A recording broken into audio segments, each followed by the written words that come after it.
Hey everyone, this is Robin. I'm here with your NEPA shows coming up this week on Friday, November 18th.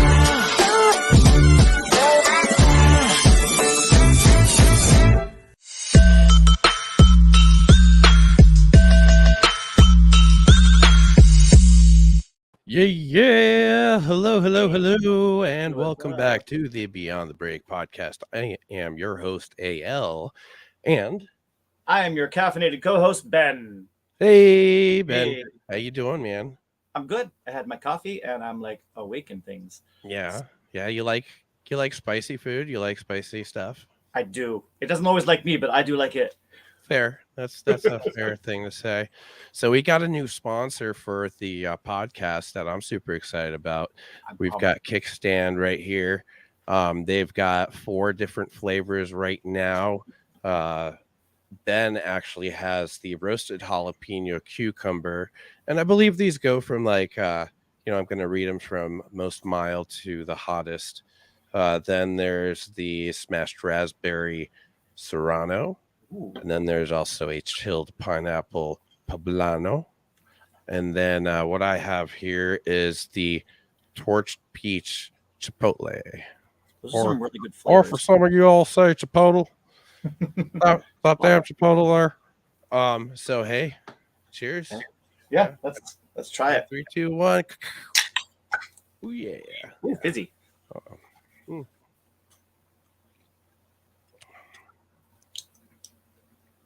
Oh, I like that. I like this too. This is really good. That was real. Like people, that was their first taste, so that was our real impression. That was actually Ben's first. I could put these down. I love it. Yeah. Ooh, Yeah, this is really good. There's a lot more flavors on than like the seltzers. Yeah. But, Seltzers with a kick. Most seltzers taste to me like someone is like whispering the name of a fruit from the other room while you sip on a spicy water.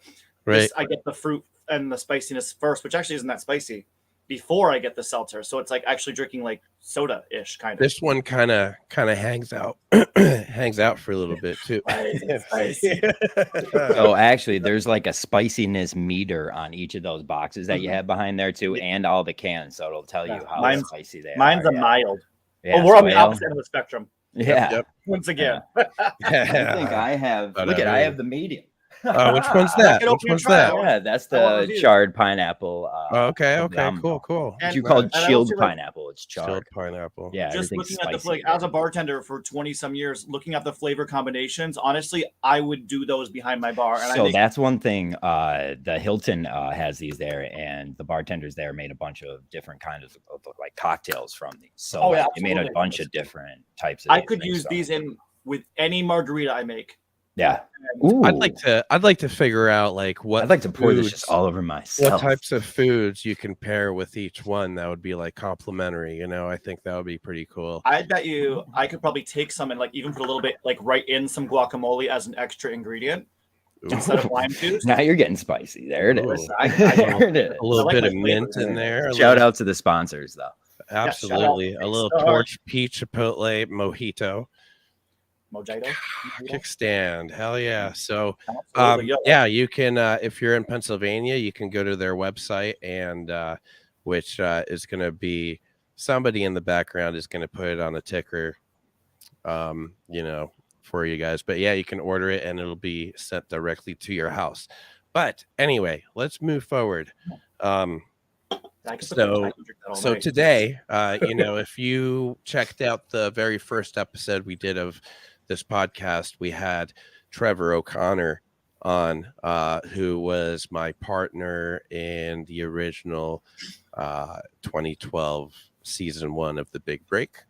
Now we've got another partner, friend, co-worker, project person, etc. that I've worked with in Colorado when I lived there, and he was also a part of The Big Break. And before I'm going to embarrass him and myself a little bit real quick.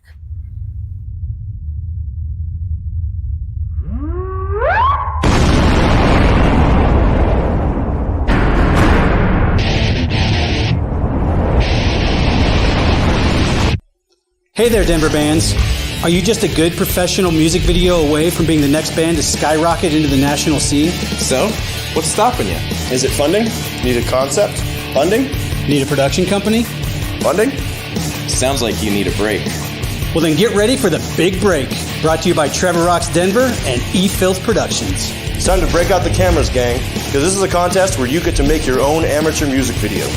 And then let the fans decide who wins the first round in an online vote-based video competition. The finalists go head-to-head in live show performances. God, we were so young. Babies. God, we were so young. And Kasey had this like super like emo, but not kind of look. So I think anyway, clean shaven is very shocking. yeah. Well, I was also like 50 pounds smaller. We all were. Listen, but yeah, we've got Kasey Orr. That's he's hanging out in the background. He's gonna be up right after this music video by Thanatos. This was his submission for season 3 of the Big Break. So check it out. We've got Thanatos.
Yeah. Okay.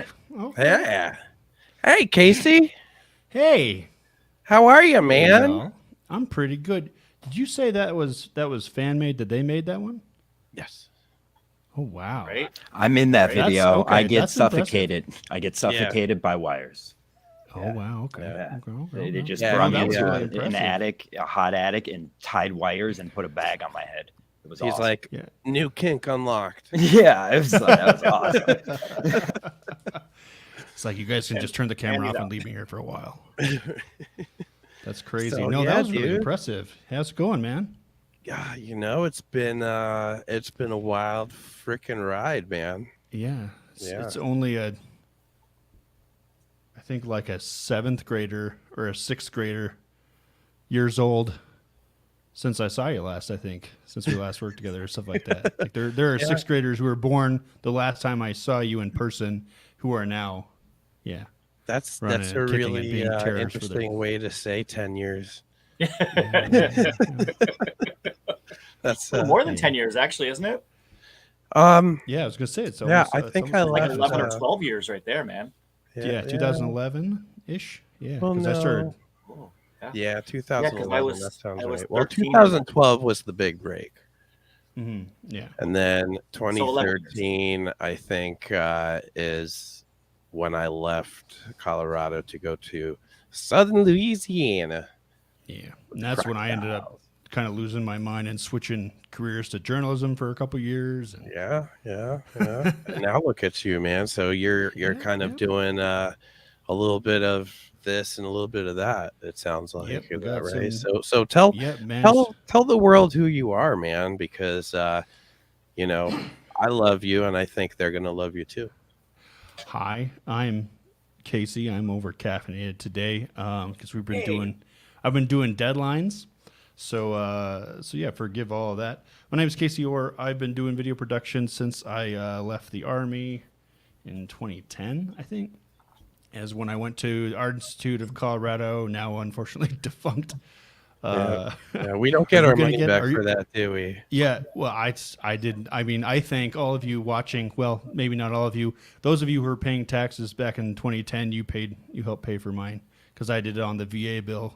So, I did too. Yeah, that's really actually bad for the people who dropped $100K on that degree, and now it's like the school is unaccredited. But that's at actually the time how we were going. Yeah, that's actually how we met. Kasey and I met. Yeah. We were what was her name? The editing class. Why can't I remember her name? La Scala, yes. Natalie La Scala. I didn't know that until just this very second. I was like, I'm never going to be able to remember the name of La Scala. Yeah. Yeah, and then Don Dexter. Don Dexter, rest in peace. Guy. Yep. Gosh, Dr. Don Dexter.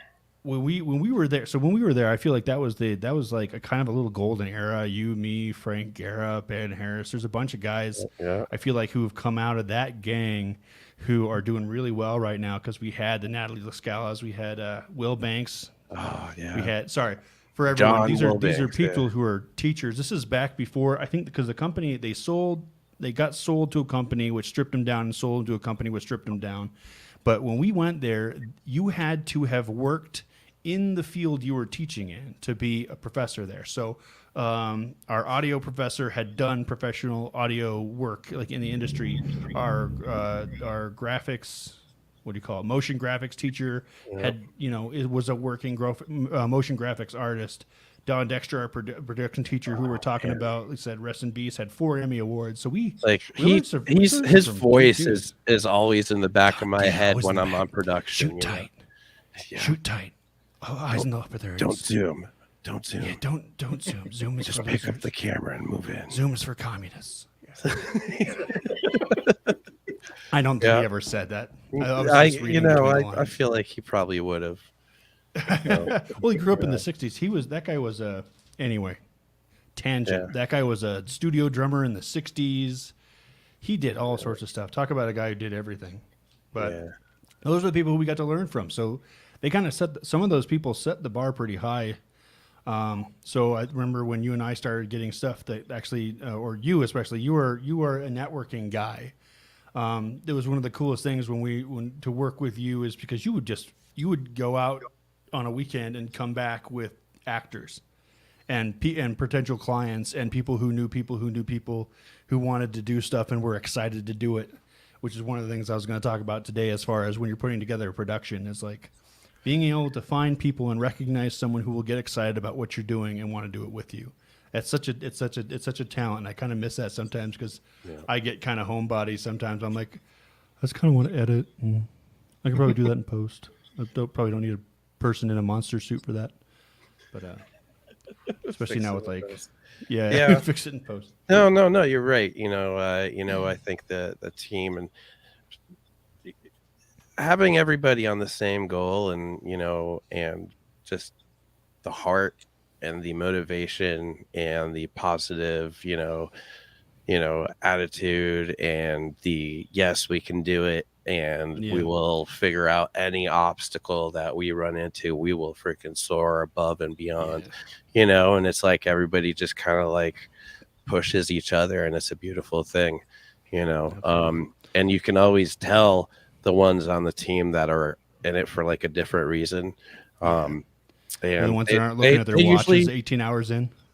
They usually don't last long. They usually move on, but like the core is still there, and that's an awesome thing. And I feel like right now with the big break, we've got that going on, and I'm like really super grateful for that. I was gonna say I've been jazzed to see what you got going on, and I remember when you started and you just kind of had this like weird idea.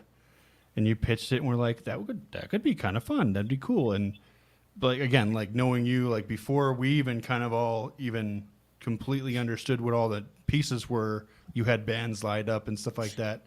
And that was one of the things. You just had that energy. You're like, this is a good idea. I believe in this idea. Let's go. Yeah. And the rest of us would sometimes just be like, okay, okay. I guess we're doing this. All right, well, let's go then. and like you said, that was part of the thing I liked about our team is they're kind of like, what we're doing? Okay, cool, let's do it. I'm down. Yeah, like let's do it right now. We definitely have that going on now too. Yeah. We're gonna do a thing. Let's do the thing. We did the thing. We did. That's a cool thing because I've been also around people who just hours of talking and like second guessing and stuff like that. Right. And I have learned to be both of those people for myself. I've done a lot of sole proprietor work, a lot of things where, like I said, I show up and I'm the only professional video person like on there. Mm-hmm. Especially like you doing work with small businesses and stuff like that. Sometimes you go and you have to like walk everyone through the process and so you have to be all of those people in your own head. You have to be the critic, the cheerleader, all the things, the person who believes in you, the person who is questioning you every step of the way to make sure that you don't forget all the little details of the logistics so you don't show up without the things you need. Right. So I really feel when I see something like that piece of work that you just showed from Thanatos, like, man, some of these people who I don't know what their video background is, who can come together, and I'm like, they started with a low angle shot. That's an interesting decision. Okay, cool. Oh, an inside the box framing shot of down looking up. Okay, here we go. Like, oh, they drug TVs out to the woods. It's like, all right, these guys were sold out for their idea. They didn't just grab their phone and like go to their friend's house and stuff like that. That was that. Yeah, they did it to win it. They definitely did. And I would hope that every what's really amazing is a lot of these people are complete amateurs, like who've never done it, so they've got to learn quick because they only have 3 months to produce their videos. They've got that learning curve is sharp. Well, I know that video Thanatos had help from some local filmmakers, but I also know that he didn't pay for it, and they just did it to do it. Key. And from my understanding, like if I recall, they kind of had like a plan, but a lot of it had to be, it was planned so quickly. Yeah. The pre-production was so like short that when they got on, on set to shoot it, they had to really figure things out and change things on the spot. Cool. Yeah. But I still think, dude, the video rocks. I think it looks good. It's awesome. It looks real good. No, and that's the thing. Yeah, it's color temperature when it was supposed to be. Right. Was the same all the way through. The red kind of predator looking background was nifty. Like they definitely did some stuff with not a lot of things. And those glitch effects, those glitch effects worked really well with the song and the timing of the glitches. And dude, it had the same like feel. And at nowhere during that video are you like, wait, this is something different, and then come back. Very consistent. A very consistent vibe, which is nice. Yep. Like even if you're using different effects, staying consistent with your story, and like we've talked about for weeks now, staying consistent with your story and with your imagery really works. Yep. Continuity, absolutely. So Kasey, man, we are, for the last month we've been talking about pre-production that goes along with the first round of season 4 of The Big Break, where, as it's not much different than when we did it in Denver, where they get 3 months to create their own DIY video. Except this time, we've added an element that the idea came from like a 24-hour and 48-hour film fest, right? Yeah. So you add the 3 things, 3 items, right? So this season, the items have to be rather an envelope, a pineapple, and a banana. So and if you watched last episode, I think it was, I expressed that.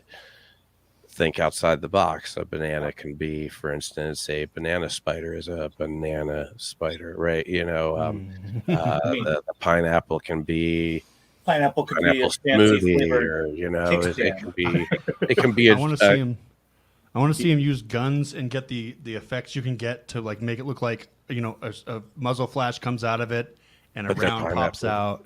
Yeah, with a banana and they actually have a banana gunfight. Yeah, you can get crazy with it. Yeah. So I mean,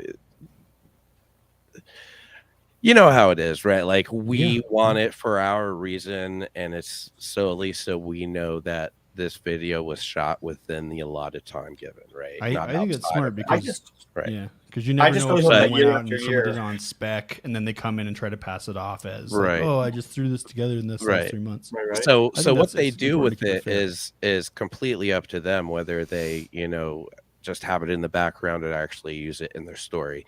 I think it would be cool if they used it in the story, just an extra challenge. But I know for some contestant, just taking out the phone and holding it sideways and hitting record could be a challenge. Just challenge of willpower, because they're like, fuck, man, I don't want to do this, but I'm gonna have to do this, Well, and sometimes it's just so far out of your wheelhouse. One thing I'm going to talk about when we get to pre-production is sometimes we have like real strengths. There's some people who are brilliant lyricists or like virtuosos on the guitar, but then if you ask them to open up to make a spreadsheet, they want to blow their brains out. Which I think is a lot of people. That's a bad example. Let's think of something else that's creative. Or maybe some people are like they're the guitar virtuoso, but they try to write lyrics and they're like, this breaks my brain. It's also a creative process. You can be a creative person, but not all creative processes are gonna come easily to you. Right. And so yeah, I think that's one of the things that's a cool challenge of it is people are flexing muscles they've never even thought about using before. Mm-hmm. But like you said, one thing I liked about it from the very first, when you kind of had the idea and were telling us what you were thinking, is the idea that like they have to go all in. And especially when you're going on to the process where then you're making something with them, that they're not going to lose interest halfway through, because it takes some work to be the winner, to have the winning video. You have to have put some dedication in it. You gotta go watch some YouTube videos about how to do. Oh, this phone does it. You can shoot it this way. I didn't think it would work if you held it sideways.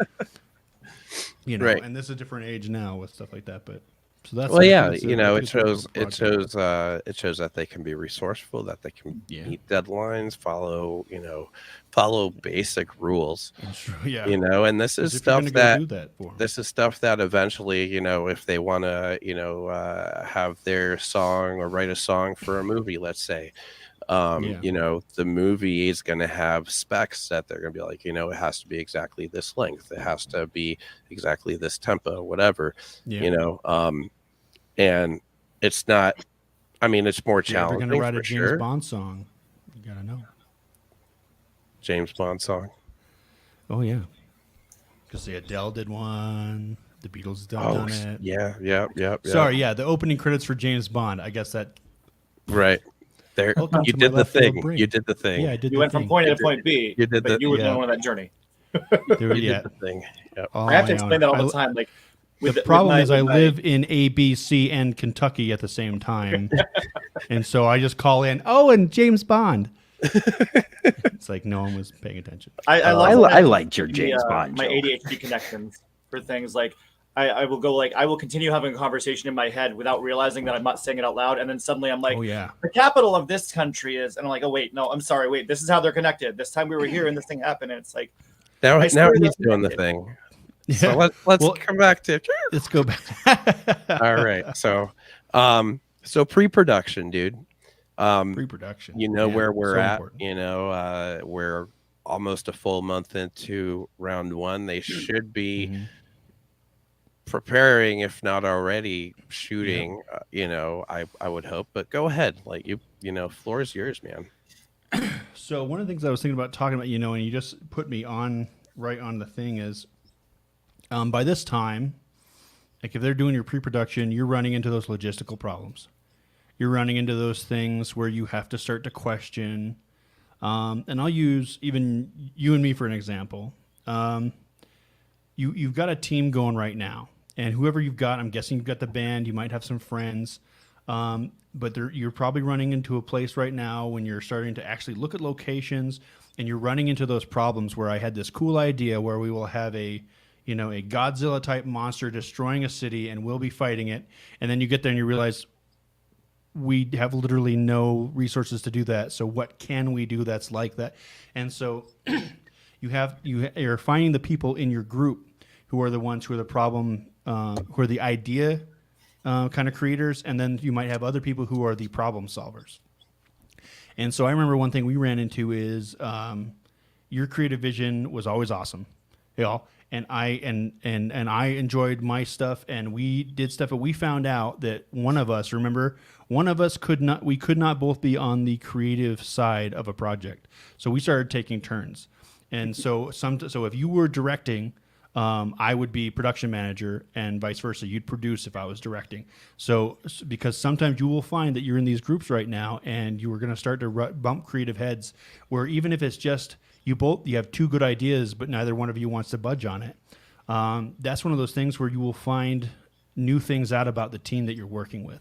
And one of the important things that I was thinking about when I was looking at pre-production is we talk a lot about shot sheets. We talk a lot about scheduling. We talk a lot about location scouting and stuff like that. But one of the things that should come really early on that especially if you're working with a band like you don't have as much leeway with, is building your team. One of the first things you do for a project in even the industry, if you got a project, you go to a producer, and so you go and you say, hey, I've got this great idea, and you sell him on it, and so he wants to do it. Now his next step, like he's not writing the script, he's not doing the thing, he is going and finding the script writer.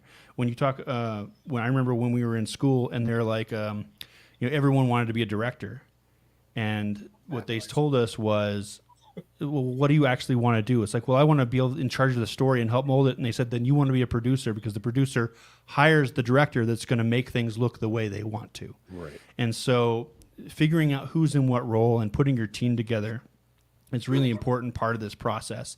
And kind of so if you're in a band, if you're a single person, it's probably a little easier, but then you got to find people to help you who maybe you've got to sell on the idea. But if you've got like 4 or 5 people in your band, right now, I'm guessing that you're finding out who's the person who's the idea person, who's the guy or gal who's the problem solver. Like I said, finding out who's the one who's like I said, AL would be the guy who'd be like, okay, so we need 5 things that look like AKs, and we don't know how to do that. And he'd say, hold on, and he'd disappear, and he'd come back and be like, all right, they'll be here on Saturday. And just found the people. And so you have the resourceful ones who can make the stuff appear out of nowhere.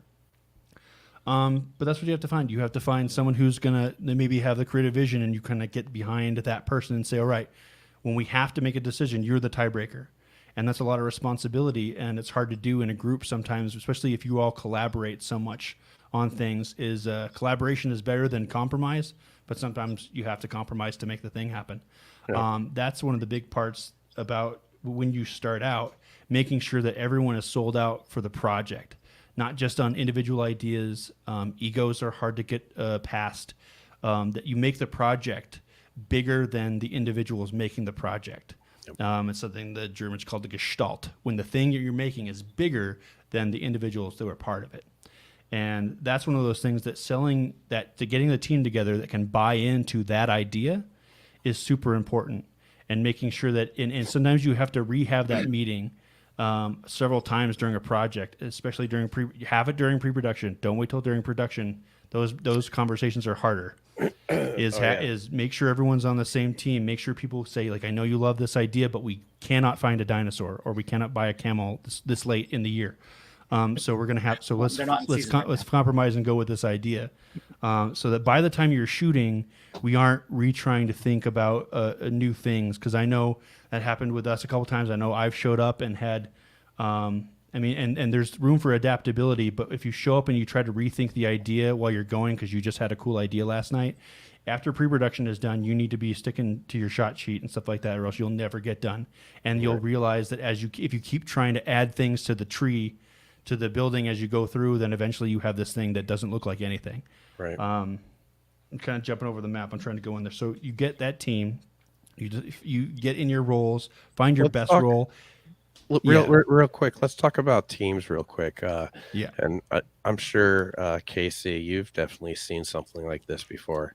Yeah. Oh, yeah. So, the norming, forming, storming, norming, and performing, the 4 stages of team building of a new team, right? You form the team.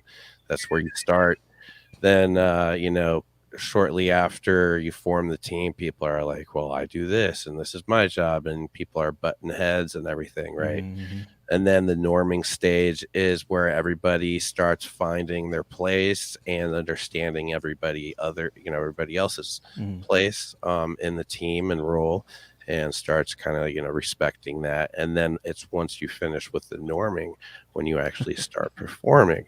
So the storming stage is usually where things fall apart, but if you can get through that, dude, it's golden. Yeah. And I've been on teams that part of that is having, there's smaller processes within that. We use Disney's 3-room method, where you have room 1, say any idea that comes to your head, nothing stupid, nothing shot down, no one will criticize you no matter how silly or crazy it is. Room 2 is when you filter through those to find the ones you want to keep. Room 3 is when you have the one and you know exactly what it looks like, and then you're filling out all the details. And so there are these kind of things you can find, especially like you don't need to reinvent the wheel.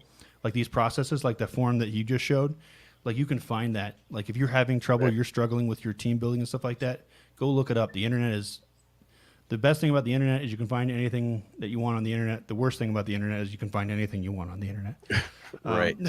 Sometimes it's knowing what to even look for, I feel like, but yeah. So anyway, I digress. Go on, Kasey. That's right.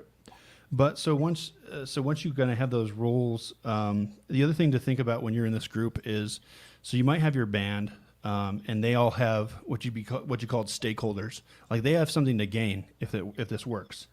But then you will find that in order to have enough people to do this, because if the band's all playing in a shot, you need someone to do the camera, you need someone to look after the production and stuff like that.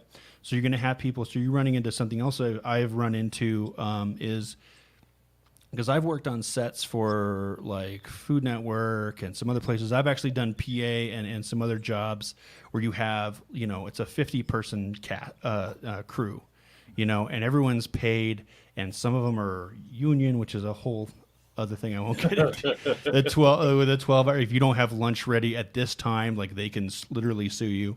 But that's not the way a lot of the guys who are watching this, a lot of the guys and gals who are like in these bands right now, like that's not what you're going to be working with. Like you are going to be working with people who are your friends, who are even harder because sometimes they have ideas that they want to jump in.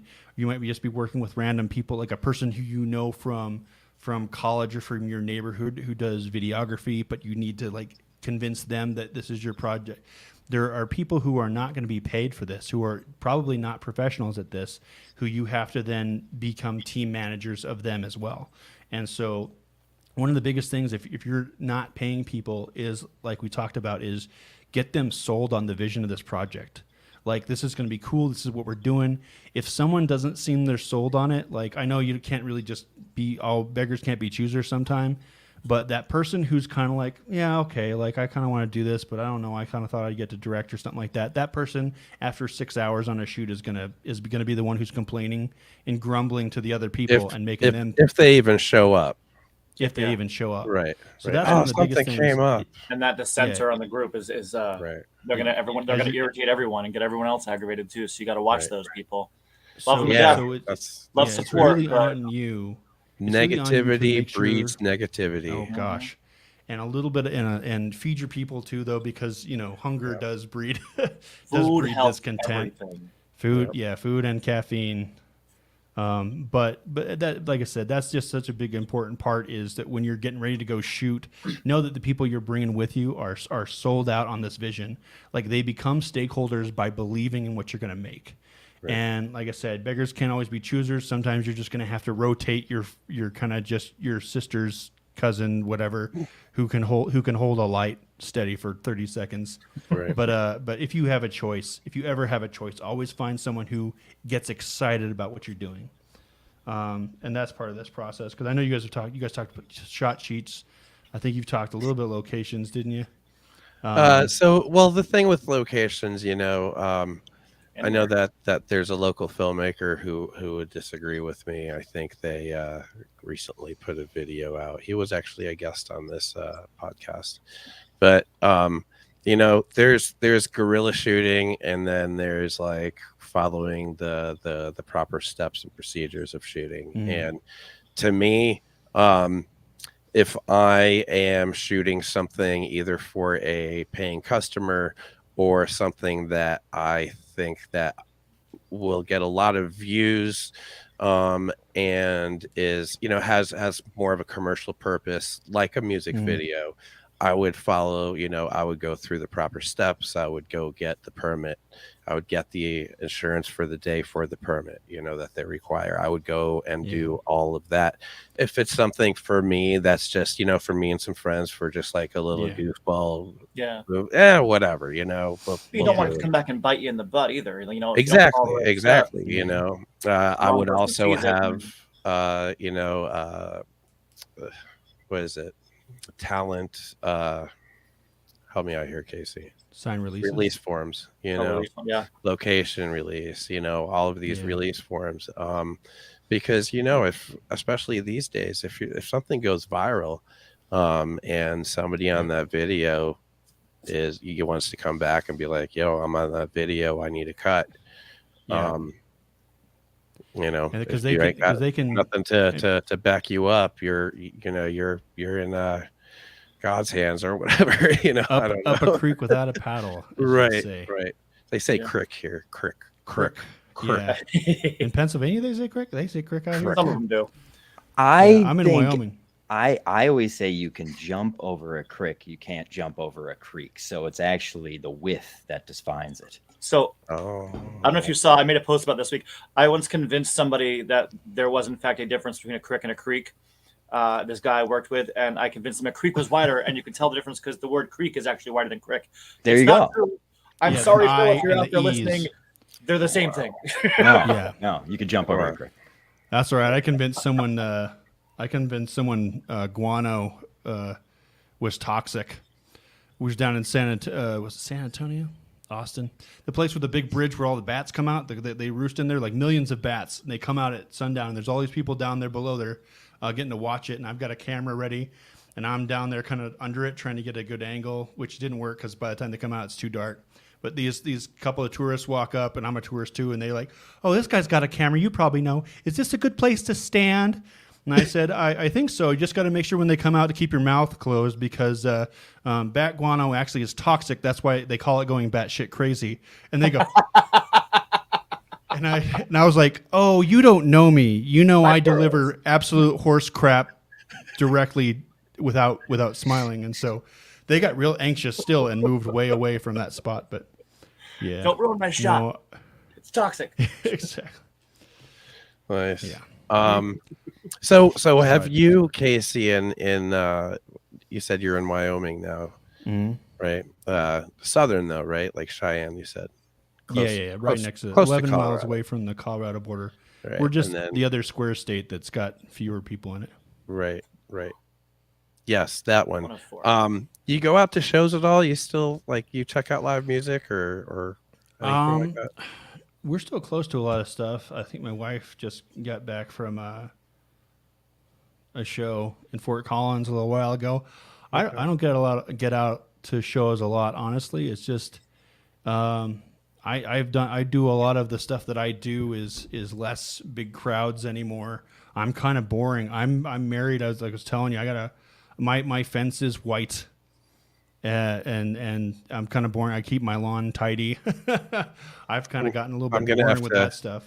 I'm gonna have to come visit and shake you up. You have to drag me down. Say when bad religion stuff. I don't know how that. What you mean by that? Anyway. Oh no, drag me like down to Colorado to a show. I know. And also down to down. But here in northeastern PA, we've actually our music scene is starting to liven up more and more and more, and I'm really excited about that. And right now, Robin's got a little message to tell everybody.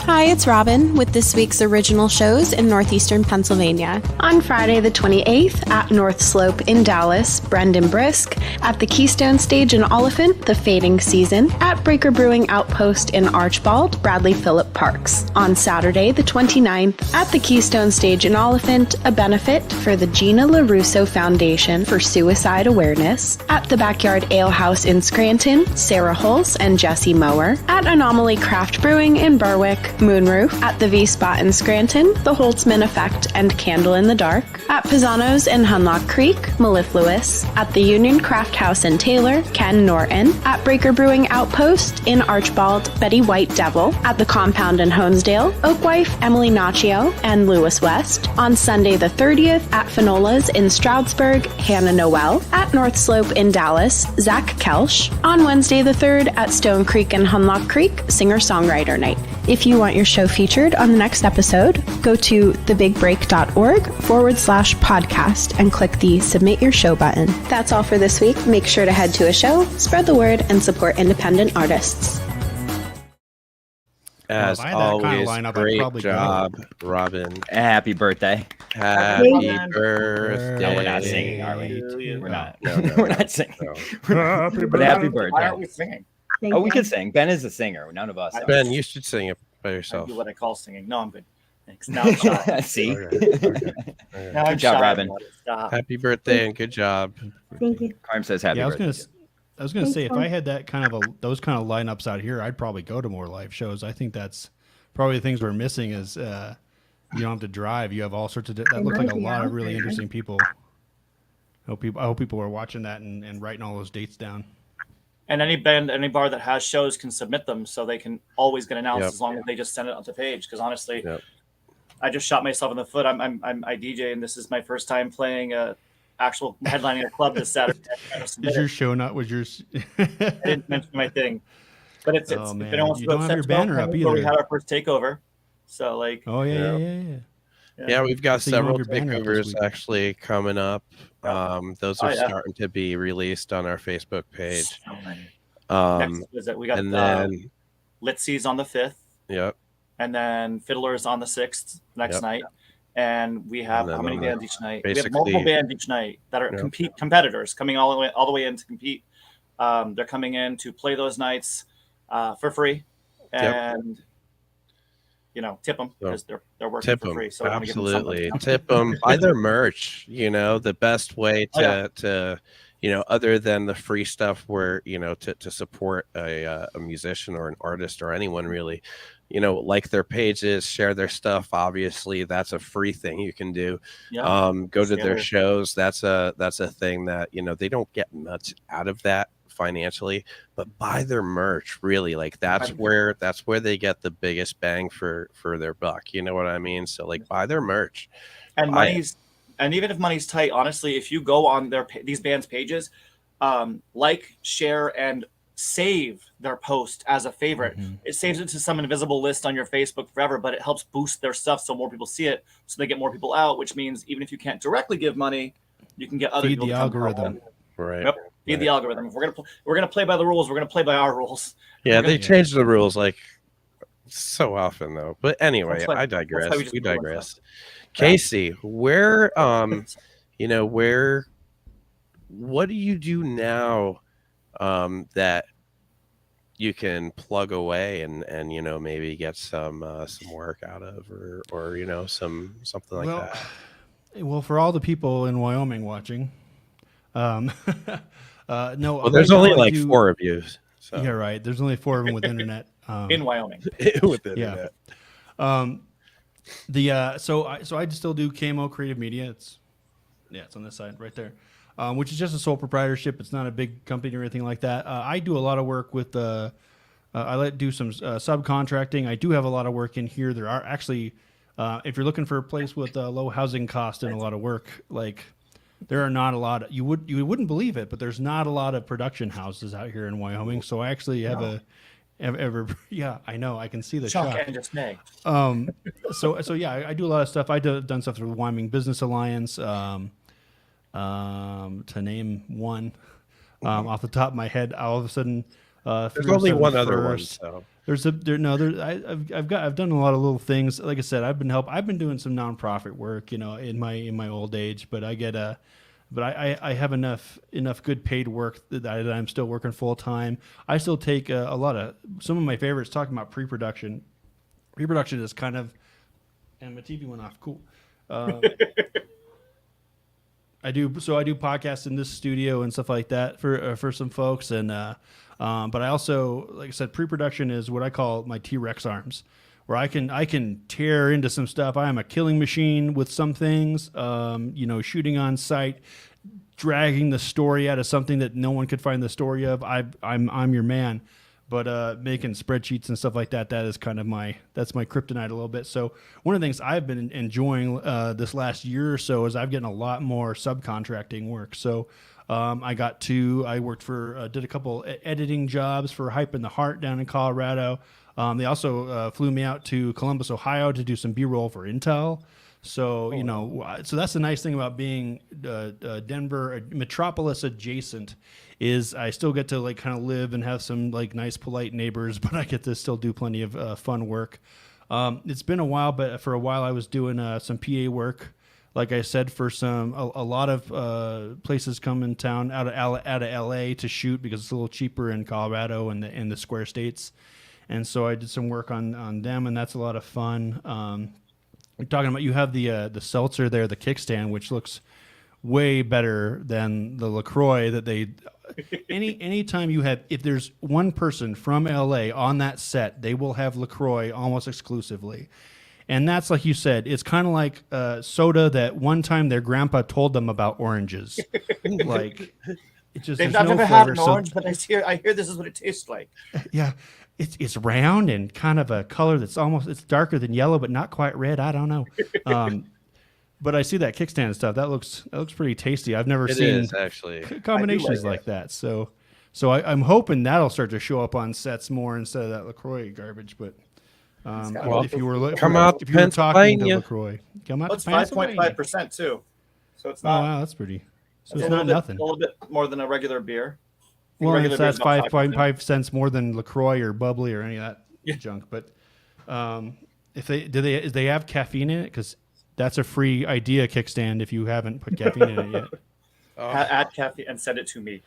Yeah, I'll give you. You can Venmo me at that name right there when that starts coming in. But no, I'm doing lots of stuff. I kind of specialize on. Like I said, I went and worked as a journalist for a little while, and in that, one of the things that I really learned was I get assigned a story from my publisher, right? They're like, go talk to so-and-so, there's something going on there. You have to show up and talk to the people and find the story that's there, and then find that thing that's really special about it that's not just a whatever it is, and pull that out and drag that out and show people that. And I like to say that I make people cry for a living. Because that's my best thing. Actually, my wife made me a little thing because when I did some work for, and I'm gonna mess it up, Mountain. It's a connection, a networking company out here. Who's now, I feel bad. The name flew right out of my thing, but they had their CEO cried when he saw my piece I did that they needed to pitch a new system they wanted to launch, and so that was the third CEO I know of who cried. Who got moved by something I made. So my wife made me a little glass jar that says CEO tears. It has a little bit in there. Oh, and so there we go.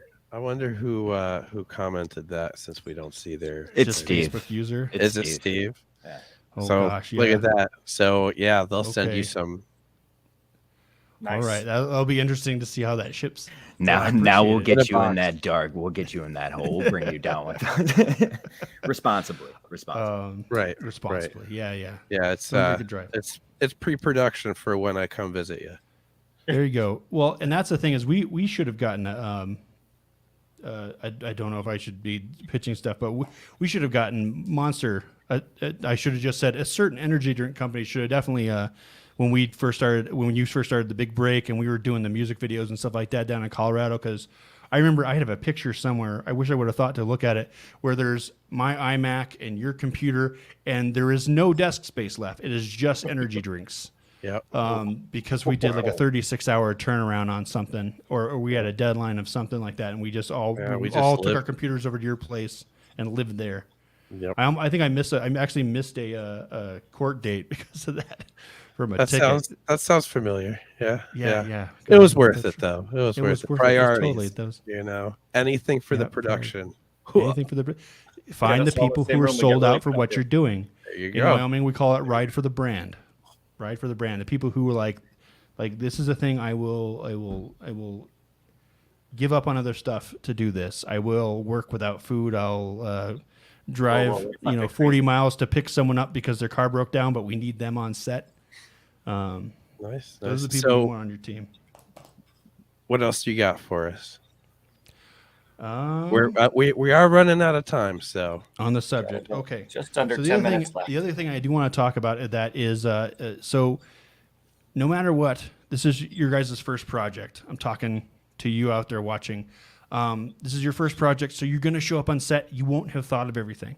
So the one thing is, as much as I said, have that idea, show up with as close to perfect as you can, but be ready for things to go wrong. I still show up to places and a thing that has never had a problem will suddenly stop working. So I have to go get a backup. Or like you said, you have to call a friend who will drive 40 miles out to the country where you're shooting to go give you a replacement thing or batteries that you forgot or something like that. Like, be ready for that. And don't let that bring you down, and don't let that break your unit cohesion, to use an old military term. Like be ready for things to be rocky at times. Be ready for the shoot to go long, and just go in and knowing, like I think you guys really talked about it the other day, is having fun, is being able to be creative in the moment. Sometimes you'll show up. A project we did in school was called the Cinema Verite documentary. The rules for that was we would show up to a place there would be an event or something happen. I did glass blowing. I just went to a glass blowing shot. We're not allowed to tell them to do anything or direct them or have them do things. We have to move around them. And that's one of the things that you don't know exactly what your piece is going to look like. Yeah, fly on the wall. You don't know what that's going to look like till you come back and you look at your footage. And you guys might find yourself in those kind of situations. So sometimes you will show up to a place, don't be afraid to have fun. As much as I say, plan as much as you possibly can, but be flexible, be ready for those things to not quite go how you wanted. And don't let that discourage you. Don't let that drag you down. Don't let that drag the morale of your team down. Offer them all some kickstand, shake it off, and go try the shot again. That's the only other advice I'd give you, is sometimes that gem you get when the shot that you wanted didn't work is the best shot that you got of the whole day. So I think perseverance, energy, believe in the project. There's a silver lining usually somewhere in there. Yeah. And I find that a lot of times, more often than not, when something goes wrong, you plan, but then something goes wrong, unexpected, and then what comes out of that ends up being even better than the original plan. Yeah. So I really believe in that. So it's attitude. A lot of it's attitude. Oh, so much of it is attitude, and giving yourself grace and forgiveness, and give each other some forgiveness too, because none of you are professionals. So, right. I think a little bit of it's okay, man. Let's try it again. We'll get it this time. Just a little bit of stuff like that, can make that shoot so much more smooth. I got one more thing I actually want to pitch to you, Kasey. And I want to pitch it to any other veteran out there that's watching. I went to the Pocono 420 Fest this weekend, and there was a table set out there by a organization called balanced veteran network. And how much is in this? Wow. I just finished mine. You're overbalanced. Anyway, but they, if you're a veteran out there like me that's been having a hard time like finding veteran organizations that you feel like you fit in, and you're more like a little more like free spirited, if you will, a little more laid back than your in your face veteran. This place is really cool. It's really chill. This is actually their logo, half pot leaf, half M16. I really think you guys should check it out. They do obviously alternative medicine, but they also help like if you've got issues with like getting your disability rating up or anything like that with your medicals, and they do all that as well. So check them out. I think I will also be volunteering for them eventually, because I really feel these guys are freaking awesome. So and I usually don't like hanging out with veterans. I'm sorry, guys. But no, it's okay. They're not all, as much as you're all on the same team when you're there. When you get out, you realize like I would never have hung out with that guy. Like I would never have hung out with that guy. I'm like, and we were like best friends because we're getting blown up, and you become best friends with some. That's the whole band of brothers thing. Yep. But so it's great that there's organizations that they're really starting to expand, and I love to hear organizations like that who are making it to where if you don't fall in the cookie cutter of some of the people who are out there who still wear their unit hat on and are, trying to make things great again and whatever. And they'll check this out. Okay. Operation 1620. I like it. That's an inside joke. Yes, sort of. That was ominous as fuck. That was like execute order 66. Like that was shit. Yeah, you didn't mean to, AL, but you just woke up a bunch of sleeper agents. Yeah, dude, there's a bunch of sleeper cells out there taking out governments. Yeah, they woke up to hit the bong and go back to sleep. So anyway, Kasey, dude, stick around after the show if you want to chat a little bit. We do have one more video to play. Before we play that, I do want to play one other video for you. It is about 10 freaking seconds long.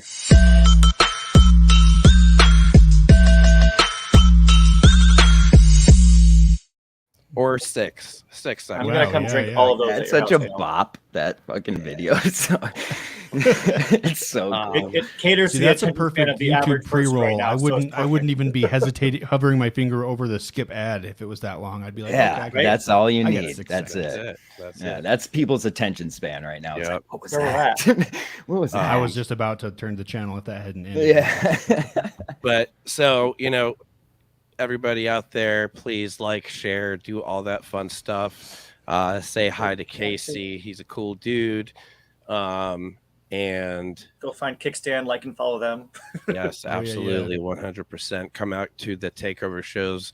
We'll have some other stuff there. Maybe we'll have some Kickstand too. I spoke to Litzy's and they actually are getting some Kickstand for that night. So we can try it there if you want to try it somewhere, guys.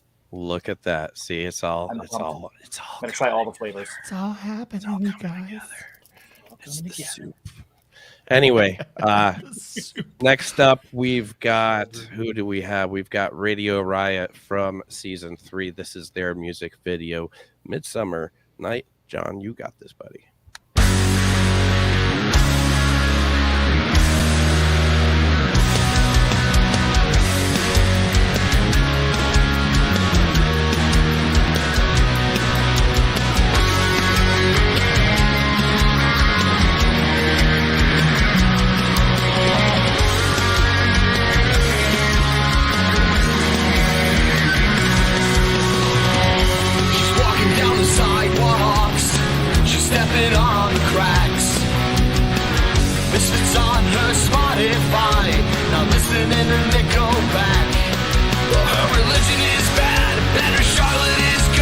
Her plan is simple and she wishes she could meet Johnny.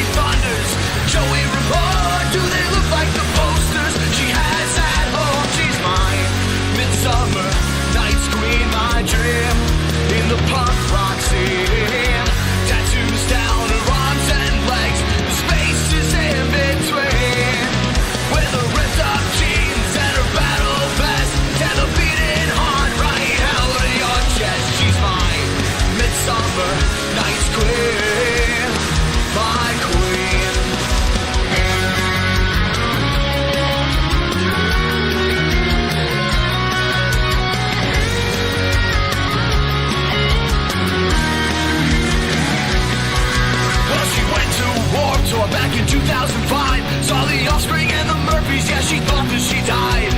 That this was heaven, God's upon the stage, while that pretty little bird just couldn't be caged. She learned to love and she learned to fight. She learned to play guitar and she started to write her magnum opus, a song about life, the story of her. I'm gonna make her my wife. She's my midsummer night's queen, my dream in the punk rock scene. Tattoos down her arms and legs, in the spaces in between, where the ripped up jeans and her battle vest tear the beating heart right out of your chest. She's my midsummer night's queen, my queen.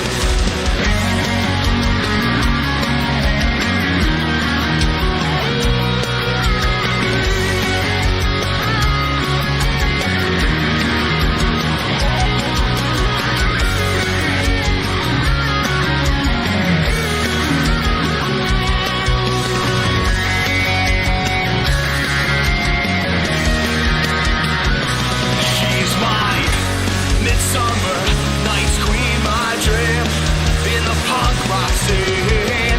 Tattoos down her arms and legs, in the spaces in between, where the ripped up jeans and her battle vest tear the beating heart right out of your chest. She's my midsummer night's queen. She's my midsummer night's queen, my dream in the punk rock scene. Tattoos down her arms and legs, spaces in between, where the ripped up jeans and her battle vest tear the beating heart right out of my chest. She's my midsummer